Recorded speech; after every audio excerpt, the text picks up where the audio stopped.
নীলা বলো। কোথায় আপনি? এই তো এইমাত্র অফিস থেকে বের হলাম। আপনি যেখানে বলেছেন সেখানে দাঁড়িয়ে আছি। হ্যাঁ, আমার আর 5 মিনিট লাগবে। ওকে, তাড়াতাড়ি আসেন।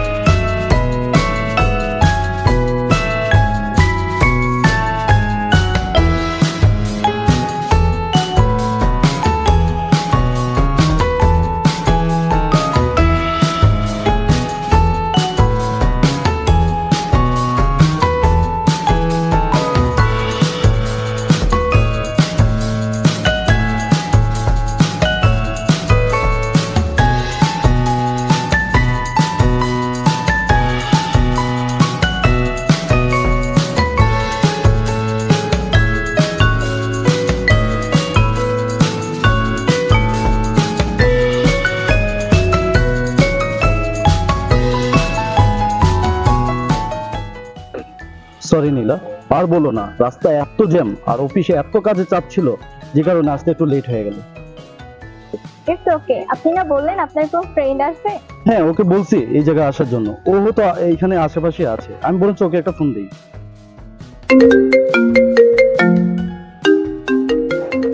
আরে স্যারের ফোন। হ্যালো, আসসালামু আলাইকুম স্যার। শাওন, তুমি এখনই হেড অফিসে চলে আসো। তোমার সাথে নতুন একটা প্রজেক্টের বিষয়ে কথা বলবো। ঠিক আছে স্যার, আমি 15 মিনিটের ভিতরে চলে আসতেছি।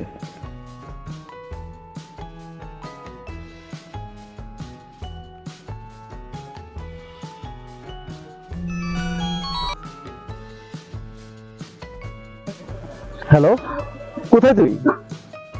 এই তো চলে আসছি, আর মাত্র 5 মিনিট। আরো 5 মিনিট? আরে আমার হেড অফিস থেকে ফোন আসছে, আমাকে ইমিডিয়েটলি যেতে হবে। এখনই আসতেছি। আচ্ছা শোন, ও এখানে দাঁড়িয়ে আছে, তুই এসে ওর সাথে মিট করে নিস, আর ওকে পারলে একটু বাসায় পৌঁছে দিয়ে আসিস। ঠিক আছে, ওকে।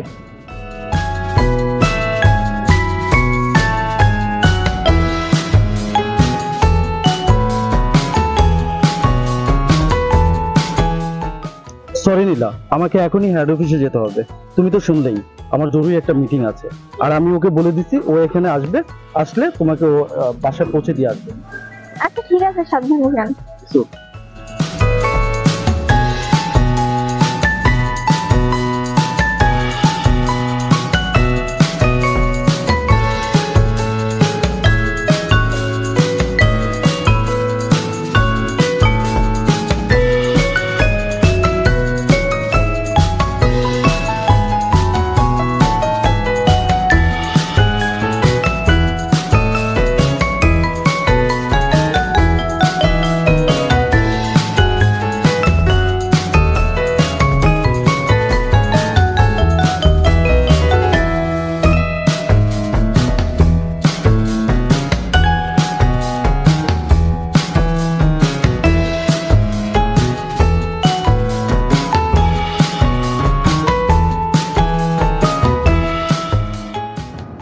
Excuse me.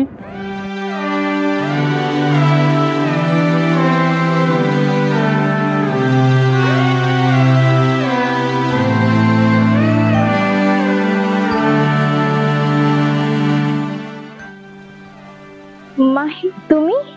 হ্যাঁ আমি। আচ্ছা, তোমার সাথেই তাহলে শাওনের বিয়ে ঠিক হয়েছে?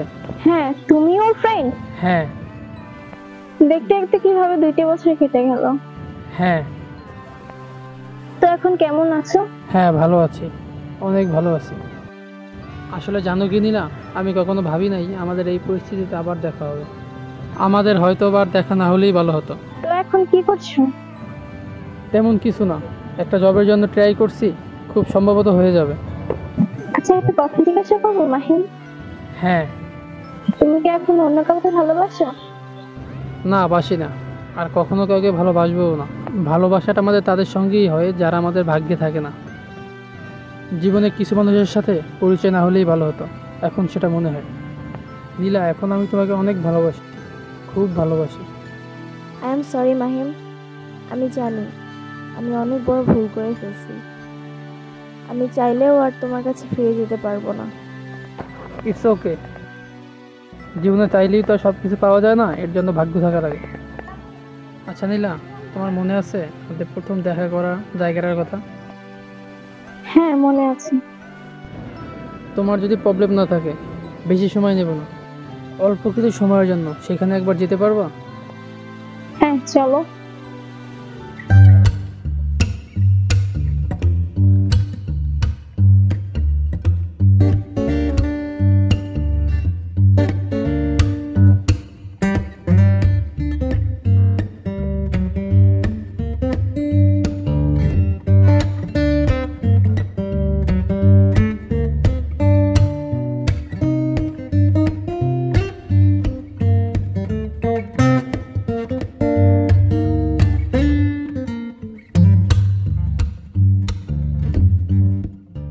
আচ্ছা নীলা, তোমার কি মনে আছে আগে রোজ আমি তোমার কোচিংয়ের সামনে দাঁড়িয়ে থাকতাম? তুমি রোজ আমাকে দেখতাম, কিন্তু কিছুতেই তোমার সাথে যোগাযোগ করতে পারতাম না। পরে তোমার ফ্রেন্ডের কাছ থেকে তোমার নাম্বার নেই, তারপর রোজ আমরা এখানে দেখা করতাম। আর ফুচকা খাওয়া, বেলপুরি খাওয়া এগুলো তো ছিলই। দিন শেষ হয়ে যেত, কিন্তু আমাদের কথা শেষ হতো না। সময়গুলো কত দ্রুত পার হয়ে গেল, তাই না নীলা? মাহিম, হ্যাঁ বলো। তুমি তো চাইলে আবারও সব কিছু নতুন করে শুরু করতে পারো। আমি চাই তোমার লাইফে আমার থেকে ভালো কেউ আসুক, সে আমার চেয়েও বেশি ভালোবাসুক, তোমার জীবনটাকে আগের মতো করে দিলো। আমাকে নিয়ে কষ্ট করে এত কিছু ভাবতে হবে না, আমি একাই অনেক হ্যাপি থাকবো। আচ্ছা, আমাকে ভুলে যাবে? মানুষ চাইলেও কখনো তার প্রথম ভালোবাসা ভুলতে পারে না। আমিও তোমাকে ভুলতে পারবো না কখনো, কিন্তু আমি জানি তুমি একদিন আমাকে ঠিকই ভুলে যাবা। আমাকে হয়তো তোমার আর মনেই পড়বে না। ও যদি কখনো আমার কথা মনে পড়ে, তাহলে ভেবে নিও মনে পড়াটা ভুল ছিল। মাহিম প্লিজ, তুমি এমনভাবে বলো না।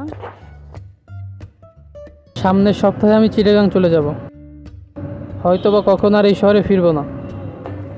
তোমার নতুন জীবন সুখের হোক।